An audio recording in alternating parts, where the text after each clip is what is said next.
I'm Mrs. Mosqueda, and I teach Spanish 2 and AP here at Rainier. Hi, I'm Mr. Haver, and I'm a ninth grade history teacher here. Hi, my name is Ms. Ramachandran. I'm a ninth grade biology teacher.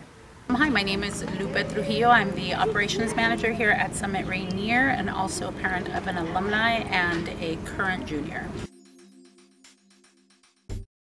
The very first time I registered for voting, it was on my college campus, and it was leading up to elections. They had stations throughout the entire campus, which was very big, to make sure that everybody where they lived on campus had a registration center near them so that they can just really quickly register.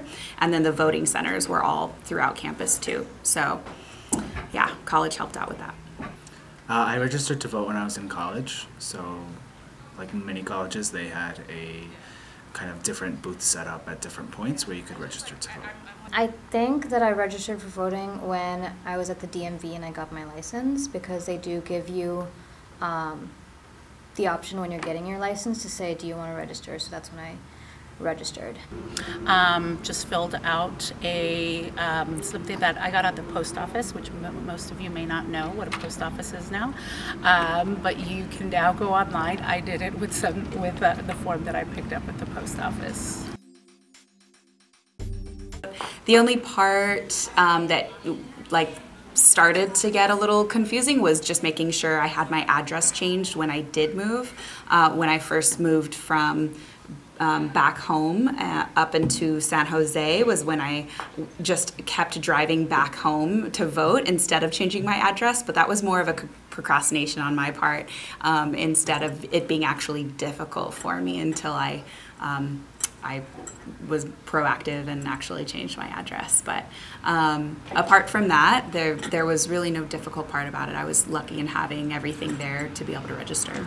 I don't think voting itself was difficult, but sometimes it's difficult to stay informed on all the candidates and what their stances are.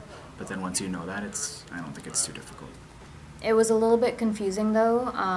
In one area is that because I got that done in Oregon and then I moved immediately to California, there was that tricky part of where do I register to vote technically. Yeah. So after that I did it online. It has not been difficult at all. I do it by mail, by absentee, so it is very, very easy, and I suggest that everybody does it.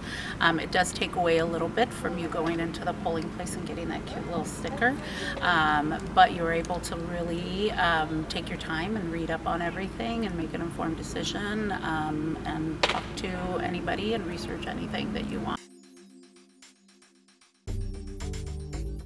A good candidate, I believe, should be transparent in all of their views and platforms, and transparent in communicating that to their potential voters. And for me, a good candidate should, in all of their platforms, address all types of voters, all types of not just citizens, but of people living in our society, and not just one type. So what I look for in a candidate is somebody who I believe is addressing all issues and not discriminatory towards any one part of society or people. I think a good candidate is someone who is compassionate and open-minded and will fight for what they believe in, be willing to compromise as well, and takes the diversity of their constituency into account, trying to hear what other people have to say around them before making decisions, and be constantly responsive to those people. I think that what makes a good candidate is someone who respects diversity, and that's not just that's racial diversity, that's also diversity in terms of where you're living in the US, I mean in this country at least. Socioeconomic diversity, so people who are thinking around all sides of that issue and are being conscious that they're really reflecting what their voters want. I think also someone who makes a good candidate is someone who values respect. I don't think that that's necessarily something that we're seeing right now. But I think that's something that's super valuable and makes sure that conversations can be done productively, I guess, with other members of whether it's Senate or Congress or whatever, yeah. To me, a good candidate is somebody who knows that they are in public office, serving the people that they are serving in their particular district or wherever they are, that they are a public servant and they are not there for their own personal gain, but basically a representation of whoever they are serving.